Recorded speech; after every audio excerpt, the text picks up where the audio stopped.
Thank you so much for watching. My name is Glenn Morgan, and this is We the Govern.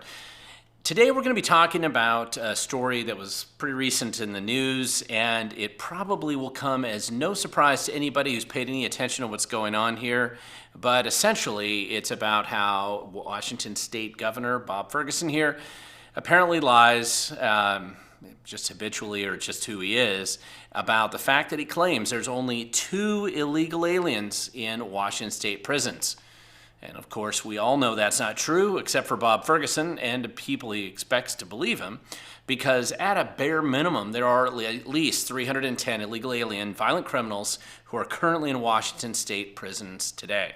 So this is the story we're going to be jumping right into. And of course, Bob Ferguson's probably quite annoyed about this because the last thing he wants is anybody to challenge the given narrative that he was trying to shovel to us here just the other day. Now, just as a quick reminder, if you haven't done so already, please feel free to subscribe and share this video with others. If you look down below, you'll see the like and subscribe buttons. It really does help just get our videos out there to a wider audience, if you're willing to do that and if you like the content that we give here today. So let's just jump right into this story and exactly what the heck is going on here today. Well, this really started for me just a couple days ago when I saw this Future 42 post. By the way, this is on X, and if you haven't followed Future 42, you need to do so. They do great posts on a regular basis, and they're all relevant to Washington State. And this is actually just a great post that they had posted up, and this is kind of what got me started, because they were responding here to Bob Ferguson claiming that there were only 2 illegal alien criminals in Washington State prisons, and in fact there were a lot more. But if you actually click on the bottom of this to the original article here, you will see that this is actually based on an article right here from Center Square, Washington, which again is another great site to follow if you want relevant, local, and current news stories about what's going on in Washington State, written by some people who are actual journalists, and they're actually willing to question and challenge the narrative that is shoveled out to us from Olympia and Seattle all the time, and very rarely what's very true. And really, this original article here was talking about how in Washington State that we spend at least $23 million a year holding illegal aliens that have ICE detainers last year, but refusing to release them, of course, because there's nobody that Bob Ferguson wants to protect more than illegal violent criminals that are stuck in our prison system. Now, if you read this article, what it really focuses on is Senator Fortunato here out of the 31st Legislative District, who has actually wanted to dig into this story a little bit. And if you read the article, and again, I'm going to link to that down below, I'll link to the Future 42 post, but if you read the article, you see Senator Fortunato, like he does in the 31st Leg District, for those of you who don't know, that is in the Auburn area. And Senator Fortunato is a Republican, and he, as always, is fearless about following up frequently on funny things that government says or does that are clearly not true. And this is no exception. He was willing to actually follow up with them, and he said, hey, what's going on here? How many illegal alien criminals do you actually think are here? And he really did this in response to Bob Ferguson's press conference that he had just recently, about 10 days ago or so now when I'm filming. And that, of course, was Bob Ferguson posturing and saying that he wasn't going to comply with any federal laws as much as he possibly could. And when you look at what the story basically talks about is that Fortunato said, okay, Ferguson says we only have 2 illegals in prison. But then he contacts the ICE and says, how many illegal criminals do we have here? And ICE sends him a list, confirmed list of 310 violent criminals that are in prison that have detainers on them that ICE would like to deport as soon as they get out of prison. And this actually specifically includes 103 violent sex predators, 94 murderers, 38 people who were convicted of assault, which means they went out and hurt people, 22 robbers, people who were convicted of robbery, 12 who were involved in drug distribution, 8 who had weapons possession as illegal aliens here in our country, and 2 of them, of course, were kidnappers. And there were some other criminals of lower crimes like just forgery and larceny and things like that. Nevertheless, This is under Washington State's incredibly weak and pathetic criminal system. These are people that were so bad that they actually kept them in prison. And right now, Bob Ferguson has prioritized trying to keep these guys here in Washington State so that we can squander tens of millions of dollars and then, of course, secretly release them back into the public so they can commit more crimes and more Washingtonians can be victimized. Or if you live in a red state, don't worry, many of these guys will be showing up where you live too, because that's what Bob Ferguson tries to do. And it's crazy and absurd, but nevertheless, it was worth just telling the story and exposing what's actually going on here. Now, one of the questions that this should raise to all of us anytime we're wondering is, why would Bob Ferguson, Governor Bob Ferguson, why would he lie about something that's so demonstrably false on its face?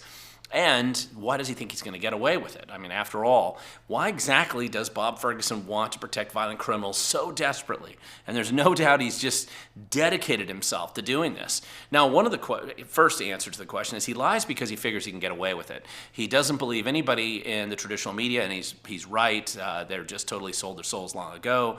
Most of the traditional media is just going to repeat whatever they're told to repeat by Bob Ferguson or his PIOs, his public information officers in government. Now, the bigger question is, why the heck is he protecting violent criminals so desperately? And he just holds on to them like it's the most important thing in his life. And of course, at the same time, it raises the obvious question: if he's willing to lie about something so obvious and so foolish and something that's so easy to demonstrate that he's a liar, what exactly is he also hiding? Many of us should be wondering about that question.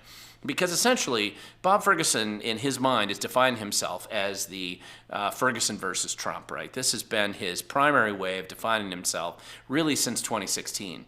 I really think it's become embedded in his psyche and his mentality right now. It's almost impossible for him to have a public conversation or presentation without speaking about Trump on a regular basis, constantly. And so Trump is clearly living rent-free in Bob Ferguson's head, and Governor Bob Ferguson just says his name like Tourette's, and anything that Trump says, Bob Ferguson's going to come out against it.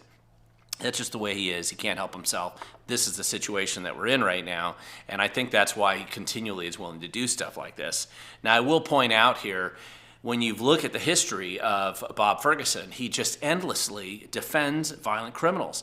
You don't have to be an illegal alien violent criminal, although apparently that's a special category that he likes to protect.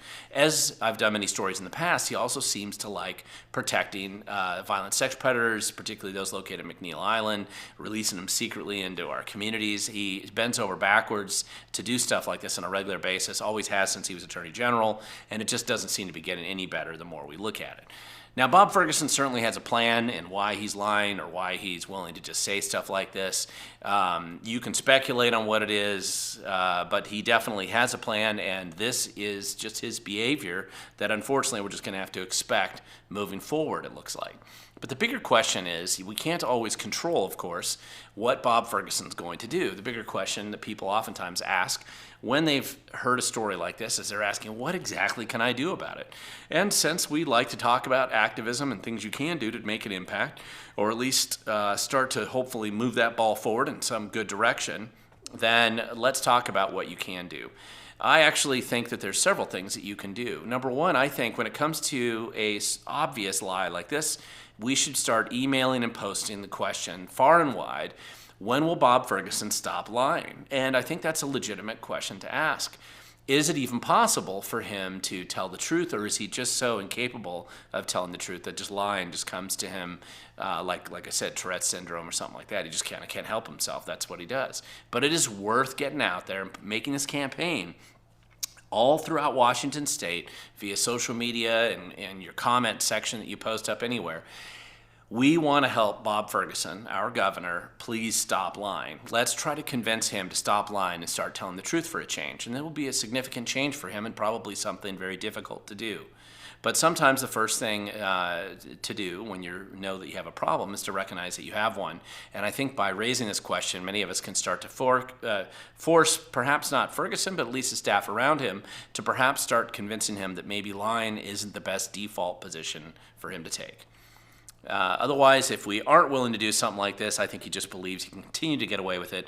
He knows that places like the Seattle Times or King 5 News are just going to not bother to look any deeper, and they're going to report no matter what Bob Ferguson says, no matter how obviously dishonest it is, they'll just repeat it. But we have to get out there and we have to engage, and I think this is a good thing. Let's start the Bob Ferguson Please Stop Lying campaign, and Why Do You Have to Keep Lying to Us campaign, and I think we can make an impact by doing that, spreading that far and wide to as many people as possible. Because again, if he's willing to lie about how many illegal aliens that are in our prison system, then he's willing to lie about anything else, and especially such a clumsy and silly lie that he had there. But of course, if you want to make an impact and put pressure on somebody, you have to be willing to show up. And sometimes just doing something little like this is part of showing up. Because, as I always say, the future belongs to those who show up.